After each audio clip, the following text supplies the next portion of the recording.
Ladies and gentlemen, my name is Massoud Mahgoli and I welcome you all to another episode of Schwarz auf Weiß, der Podcast.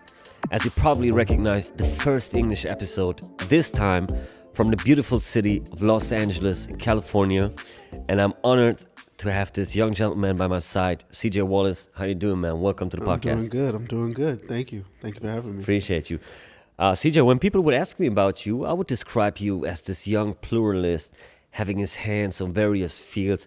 Please introduce yourself to the German audience. Okay, CJ Wallace, 26 years old. I've acted in a couple TV shows and films, and now I'm sort of taking my approach to entrepreneurship. Started my first company, Think Big, and the second company, Frank White, and yeah, you know, I'm also a philanthropist, activist. I would call myself a fake photographer every now and then, you know. But yeah, I aspire to be many things, and I feel like, you know, that's one thing in my childhood at least. I was always told that I can do whatever I wanted. So I just never really listened when someone tried to put me in one box. I always wanted to do more. So, yeah. So when talking about your childhood, like what would you say, how you grew up and how did music, fashion, culture influence you developing into a man? Oh man, for me, you know, black culture, you know, what you just described was everything, you know, growing up, you know, having, you know, a mom in the music industry and also my father who passed away when I was, you know, too young to even understand what the industry was. Yeah, that was everything for me and my siblings. You know, we all assumed that we would be musicians and follow in our parents' footsteps. And, you know, I still have those aspirations. But, you know, for me, it's always been about challenging myself and doing what's different. You know, my parents were very adamant about challenging yourself, you know, try to and always try to be the best at whatever it is that you're doing. So, I love to celebrate black culture, and that's what I want to do with Frank White. So, what or who is Frank White? For those who don't know, Frank White is one of the nicknames that my dad had. You know, growing up in the rap game, a lot of people referred to him as Frank White, as a reference to the movie King of New York. Christopher Walken plays Frank White, who was the big-time New York drug dealer. And, you know, he was the King of New York. That was what they referenced him. And my dad took that as a pseudonym because he felt like he was the King of New York. So, you know, I feel like he kind of deserved it as well. What inspired you to do Frank White? So for me, Frank White was really, first off, obviously my parents were the main inspiration, you know, having both of my parents in the music industry, and the man who raised me, Todd Russo, actually, you know, the one who I call my dad. You know, I have two dads, so I always confuse people.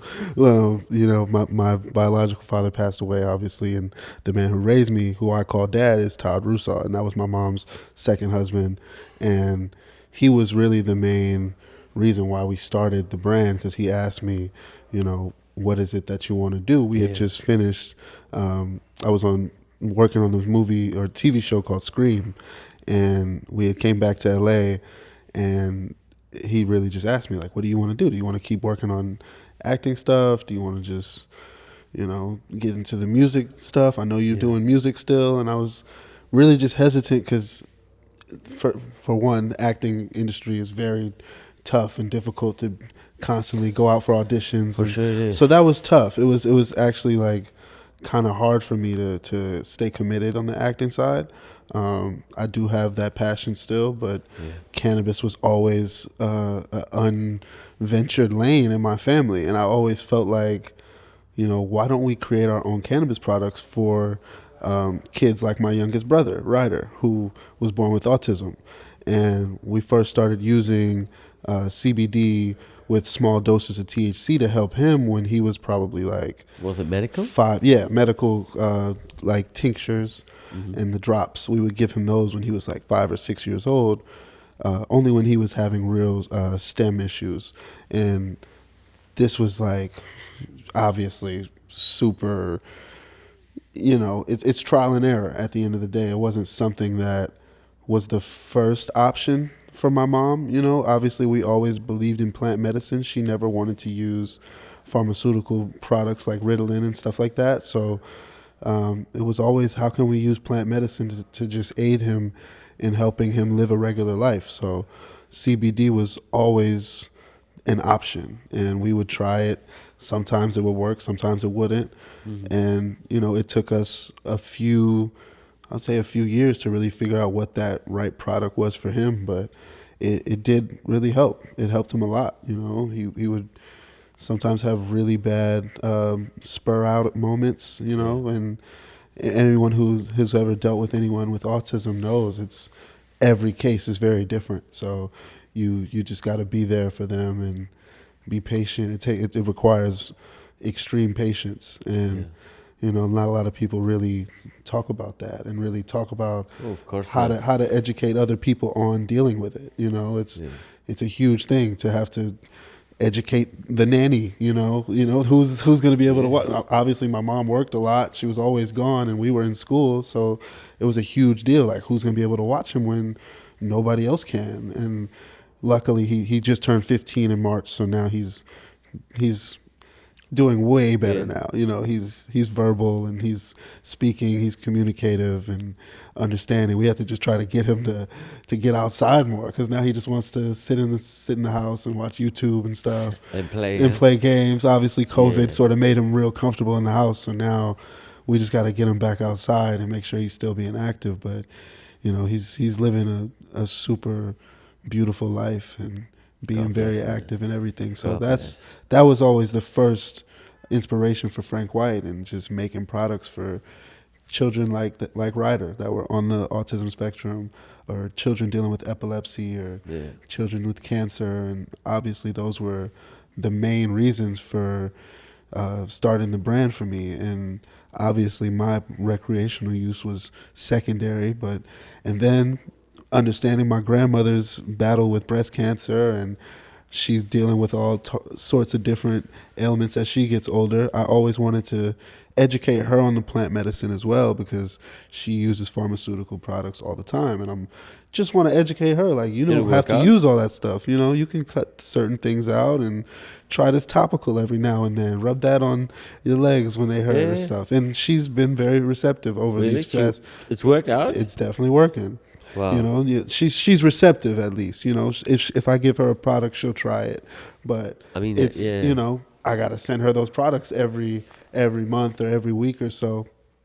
So just making sure that at least she's educated at the end of the day, and she knows that, because she's from the old school. Like so many people, they were lied to about the plant at the end of the day, and were told that stigmatized. It was so much negative stigma, to where when I told her that I wanted to start a cannabis brand, she was very anti. You know, she was like, I don't think that's a good idea. She didn't like it. And I'm like, okay, well, let me just educate you and show you what this plant is doing for so many people. And, you know, it just took those conversations, me telling her about Ryder and what my parents went through in raising him, and my love for the plant, and obviously the fact that I love her and would bring this to her and let her know. She opened up. She was very receptive. Amazing. And yeah, she loves all of it now. But there's a funny story that I want to tell, but I'm not going to tell. Man. I can't tell it because it's private, and she would be very mad at me, so I'm not going to do it.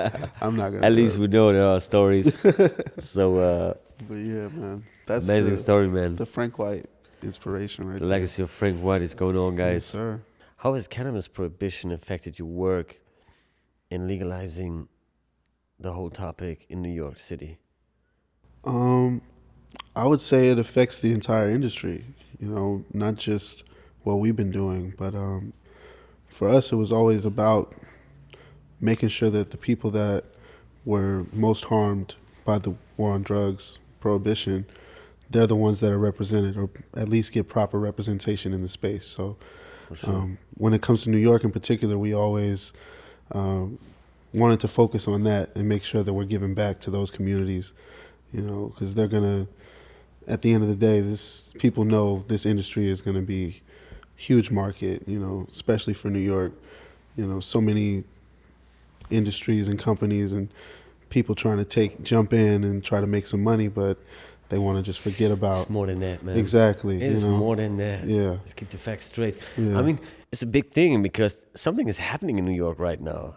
Can you give me some more insights about what's going on actually right there and what the plans are? Like, what are you expecting? What are you planning? Or what is your imagination of how New York could look like in the near future in terms of cannabis culture? Not culture, but more in terms of cannabis recreational market opportunities. Yeah, I feel like New York has the potential to be the next Amsterdam. It can be beautiful. It can definitely change the entire landscape of, the American recreational cannabis system. I feel like New York is doing everything they can right now, but we just got to stay on top of them.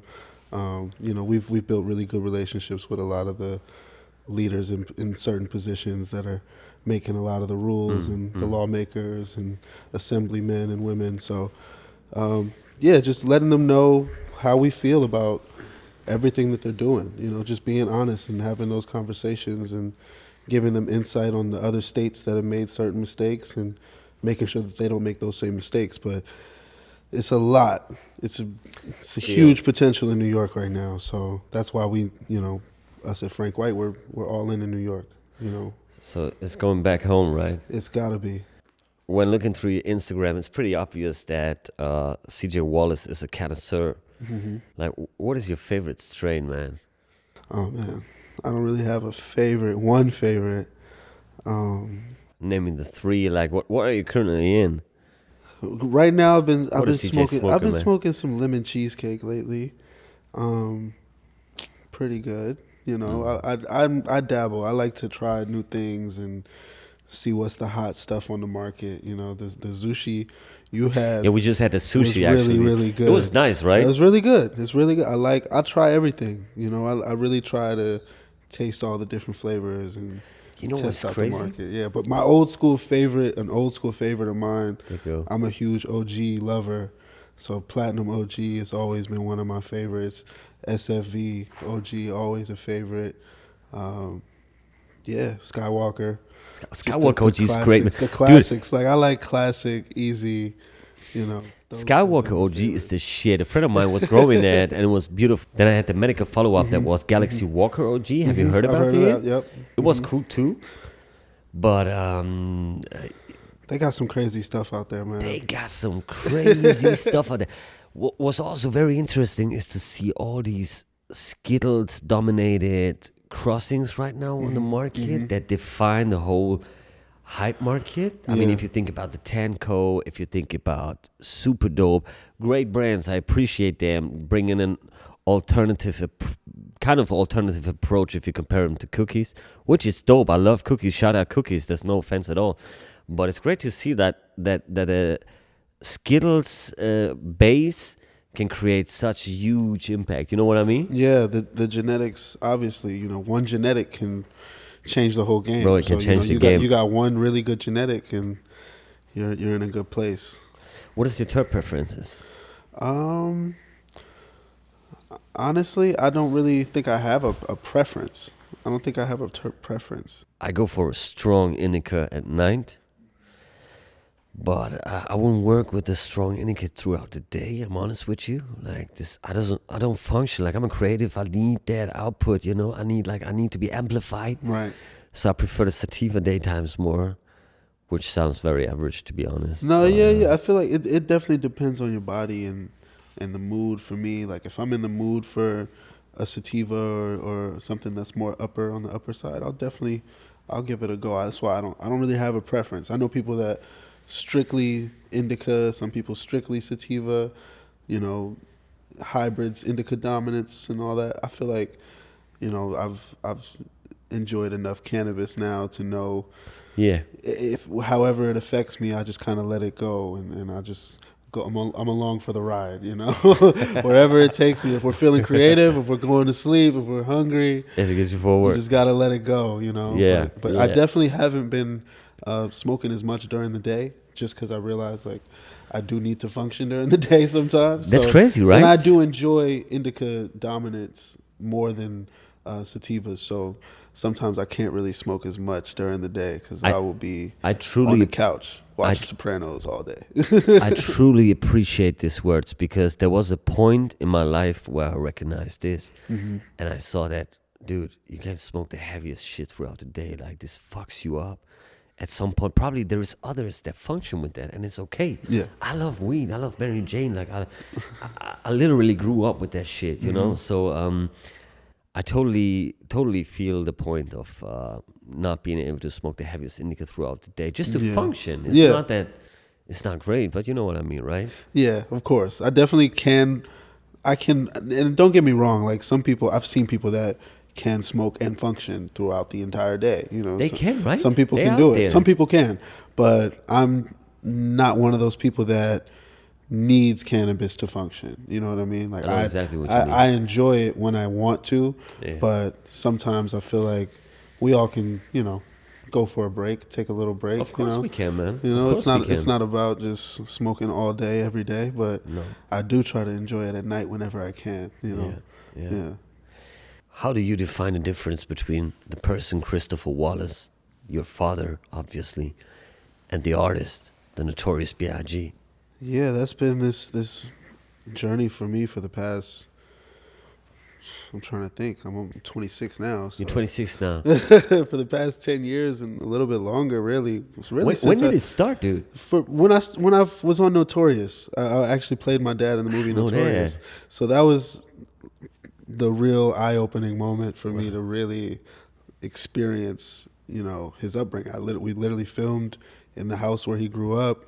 I was on the blocks where he grew up, and it was like everyone was there. Man. It was like it was really like scary for me at that moment because I was so young. But that's really what kind of erupted the spirit. It's heavy, right? Yeah, it was. I mean, you're the fucking son of the Notorious B.I.G. It was definitely heavy. Now that I really think about it, because I just try to like act like it was just regular, but it was definitely a huge moment for me in understanding like this is a big deal, and you know it was really cool, but also very like difficult. Scary, and you know I had to cry in the movie. Like it was a lot going on. Like, it was a lot, and I was only like 12 or 13 at that time, and up until then, like my parents really, I was really sheltered as far as like understanding. Just the whole story around my dad's death and everything that went on with the LAPD and all of that. It was like very much hidden from me. Not hidden, but just like you're gonna find out on your own type of thing. Like that was really the way my parents. That's like fucked up, man. No, it was good. I feel like it was really good because it's not like they brought it to me on some. You have to learn this now. Like you know what I mean. Like when the time is right, you'll want to. You know that. It was that time? And it was at that time, you know, around the time of that filming, it really, I was old enough, I feel like something in my brain sort of went off. Like, yeah, this is that time. And start peeling back those layers of the family and understanding what happened. So it was actually really good. Like, me and my sister built a really strong relationship through that. And that was really where those conversations sort of started. And us talking about, like, she's the only one of my siblings who actually has a real memory of my dad. Well, both of my sisters actually. They're both beautiful. So yeah, I have two sisters from different dads, but they were both born in the same year. So my sister China on my mom's side, she knew my dad well. She has memory of him, and my sister Tiana, who was my dad's first child, they both have memory of him, and I don't. So, you know, through them, I get a lot of good stories of when he was still around when they were little, and obviously my mom, my grandma, my uncles, and everybody from Junior Mafia and all of them. They tell me all the good stories about how he was and how we're so alike and all of that. So that's beautiful, man. Yeah, man. It's really eye-opening for me just to be able to have all of these different pieces of people that were a part of his life, you know. Yeah. As a matter of fact, I would like to ask you, are you aware of the impact that your dad had outside the United States in the in the communities of people of color? Like, I'm from Germany, and when we think about Europe, Middle Eastern, African, men and women define the people of color, and I'm sure you know about the impact worldwide that your dad and Tupac had. Like, we were kind of raised with Pac and Biggie. Yeah. And this was so much more than music in the 90s, you know, like I'm telling it to you as a witness of this time. It was like religion. Thank you. Like, that's emotional, man. I thank you, really, because I was a teenager.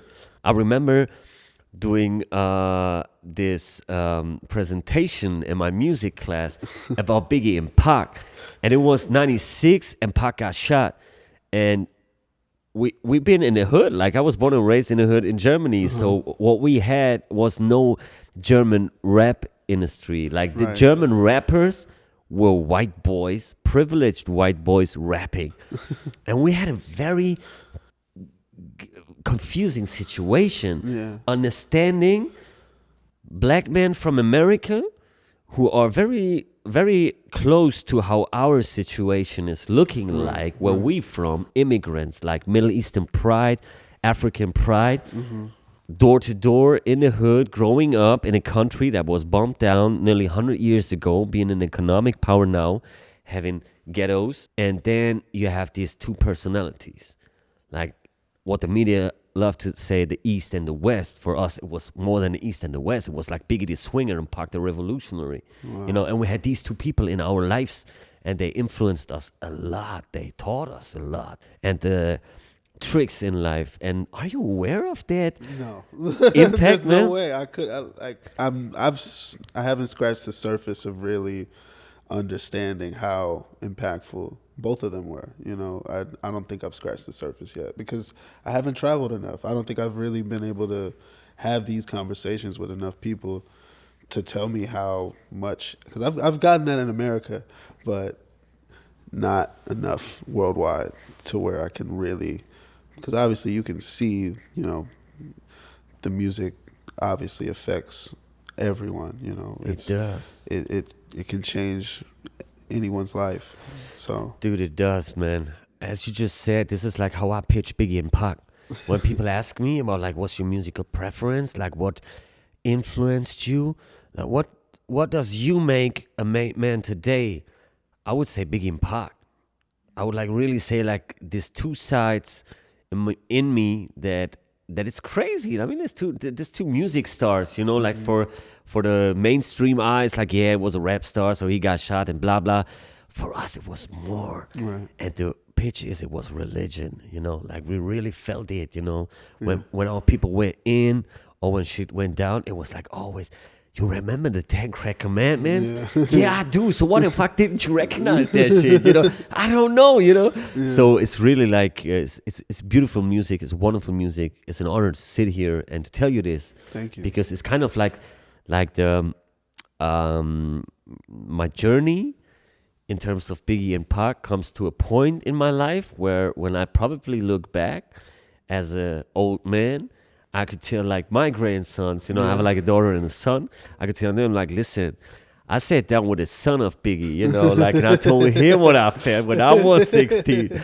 And this is an impact for myself. And man, I hope that it probably gives you a little insight on what your father was for us overseas, that it was more than rap music. It definitely solidifies just all that he went through. You know, he went through a lot just to tell that story. Man. So, and my grandmother, you know, it makes me proud of that heritage all the time. So, you know, I like to look at him as the martyr of my family. You know, he sacrificed his own life so I could, you know, do amazing things, and me and my mom and my sister and my grandma can continue this legacy and push it into places where nobody would have imagined. So it's definitely a humbling thing and beautiful. Thank you for having me too. Yeah.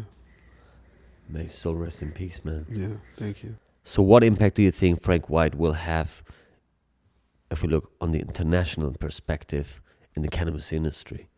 Man.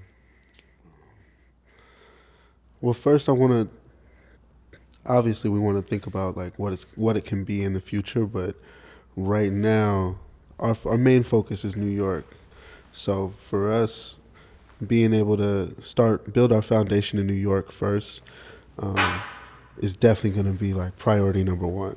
And that'll be, in the next couple months. We're really still raising money and getting the team together in New York and just really figuring out our place. But from everything top to bottom, from, retail to delivery, and just really building the brand whole package, full out. Yeah. So yeah, high end cannabis brand, but obviously something for everybody at the end of the day.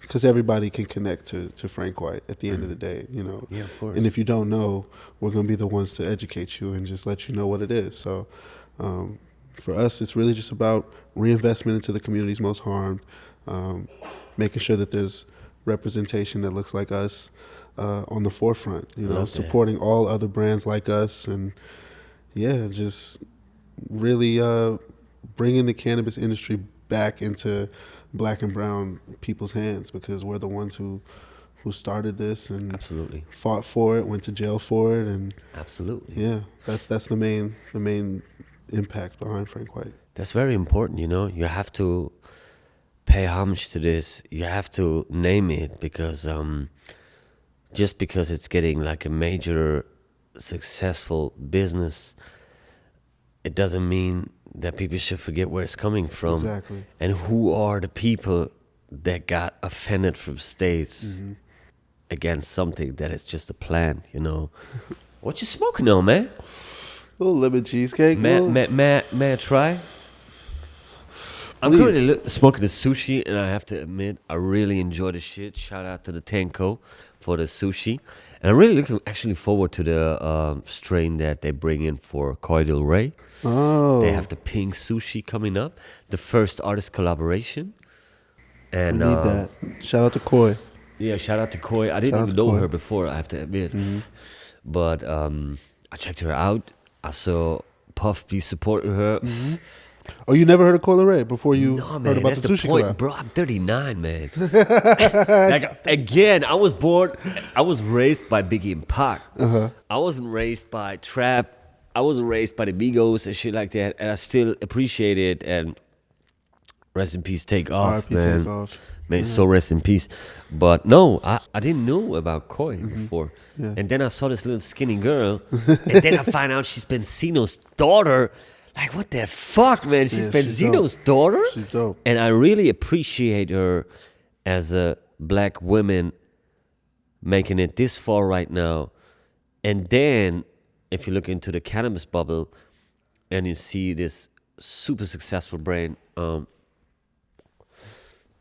like A lot of dope collabs happening on the cannabis side. yes, man. sir. Yes, sir. I We feel have like- the Tenko, which is like, if you look on the hype market, it's like the shit. Like, let's keep the facts straight. It's like the Tenko. You have super dope brand. I mean, you still have the big dogs. No offense against Cookies, Jungle Boys, Cali Connection, whatever. But It's a lot of up and coming. you know what I mean, right? The young. There you go. gunners. There you go. And Yeah. in this bubble, I recognized Coy Del Rey. And then I saw this young female becoming her own sushi strain. And all of a sudden, it's like, fuck. It's you know, genius. like the history repeats itself. It functions. It's a great concept. And so, yeah, there's a lot happening in the marijuana market. Yeah, man. We talked about the filter. What's the difference between a filter like this Do the tip. and what kind is that one again? That's an active cold filter. Active I'm cold filter. wondering. What's the difference between the two? I'm wondering that an American man asks me what this is, because this is an active cold filter, and I expected the US scene to be way farther than us. I've seen them. I've seen Yeah, them out, that's and the I've, shit in I've Germany, smoked bro. one before, but I didn't know what the difference was. It's like a cold filter. It's way better than an average tip in terms of health responsibility. It's really better. It filters a lot more Okay. than the tip itself, which Right. obviously doesn't filter anything at Yeah. all. And since I started to use these, I don't use anything else anymore, man. Really, check them out. Like this is, it's more soft for your lungs, and you still have a beautiful taste of your strains in terms of terpenes, and they wonderful. I wish I would have experienced these products like 20 years ago. Right. Because this is why I even asked you the question about your pops, or why I kind of confessed the situation that surrounded us in our youth when listening to Pac and Biggie. When we're talking about men of color, people of color outside the United States, I told you that the African and the Middle Eastern society defines people of color more or less in Europe. Right. But what crazy is that if it wasn't about your dad and Pac, and I mean that, I wouldn't sit here. Yeah. You know, this is crazy. Yeah. Because it's not just crazy because we're in Los Angeles, the city that Pac praised. We're in a city that unfortunately let your pops die, you know. Yeah. So, and now sitting here with the son, never would have imagined to be closer to the Notorious B.I.G, aka the Christopher Wallace and Tupac Shakur. It's a wonderful thing. It's so much more. I expected it more to be like of a rap fan kind of bullshit, but I have to admit it's very deep. It's emotional. It's wonderful to tell you this, because most of the time I can imagine people be like, "Oh, you Biggies Sohn, yeah, I know your pops hypnotized, blah blah." That bullshit, right? Yeah. And it's so much more than that, man. Yeah, I mean, for me personally, I appreciate every moment and every interaction with anybody that, you know, loves my dad. And you can tell the difference between a fan and someone who loved him. You know, you can really tell the difference. You know, someone who just really understands the culture, you know, appreciates it, and we do, man. Yeah, we do, and I do. You know, and it's like that's real. You know, that's love. That's not just hype. No, it's not. He talked about a lot of real topics that nobody was really prepared for at that time. Yeah. Wow, I'm a little tipsy, you know. I'm feeling good. I'm just vibing, man. Yeah, man. But it was about your pops and his legacy that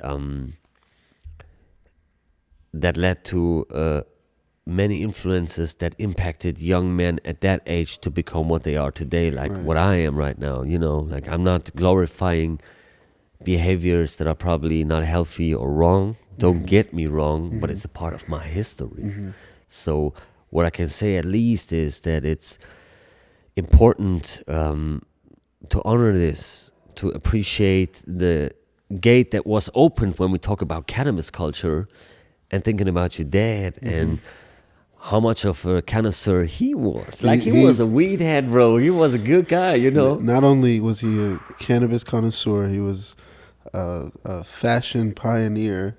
You know, obviously he was a revolutionary lyricist. Just in general, like he came up with a lot of those ideas and concepts. So from the music videos to even the album itself, you know, Ready to Die, Life After Death, these were concepts that he came up with help, obviously. You know, he had Puff, so that's all you need. You know, he was, of course, letting him go crazy and just, you know, do whatever he wanted. Yes, so absolutely, it was the perfect mixture, and he really should be celebrated. You know, both of them, as more than just, you know, their working titles. Obviously, they're both pioneers in so many different lanes and areas. But yeah, my dad was just scratching the surface of figuring out where he wanted to do, what he wanted to do, the impact he was making. You know, musically, obviously, but he was getting ready to venture out into movies and TV shows, and it was just the beginning, man. He was a young man. It was just the beginning. So yeah, man, I'm just really picking up where he left off. That's it.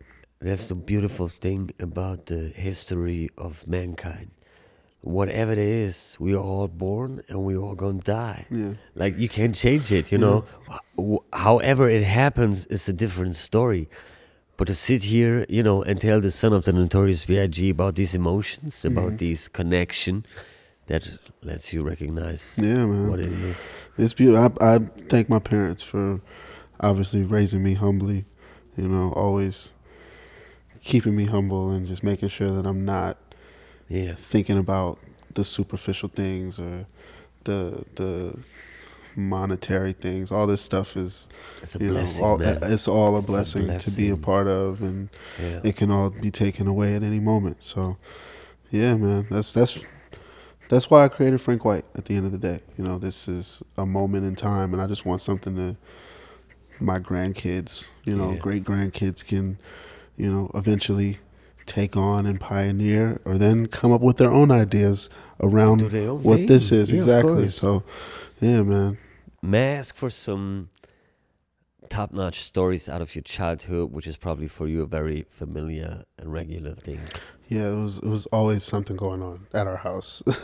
But yeah, some of my favorite memories, just growing up when we lived in Atlanta, my mom had built a studio in the basement, so any given night there would be, anyone could be at the house. So it was this one night I can recall, Bobby and Whitney, that was Uncle Bobby. Brown, Whitney Houston. That was like Uncle Bobby and Auntie Whitney, because Whitney was my younger brother's godmom.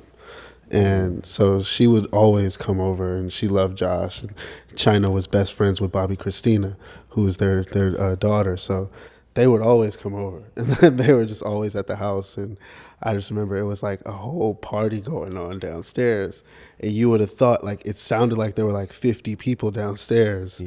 And we, you know, it was like we were on the top floor, and then there was the middle floor, and then the basement was where the studio was. We were all the way at the top floor, and it sounded like there were 50 people.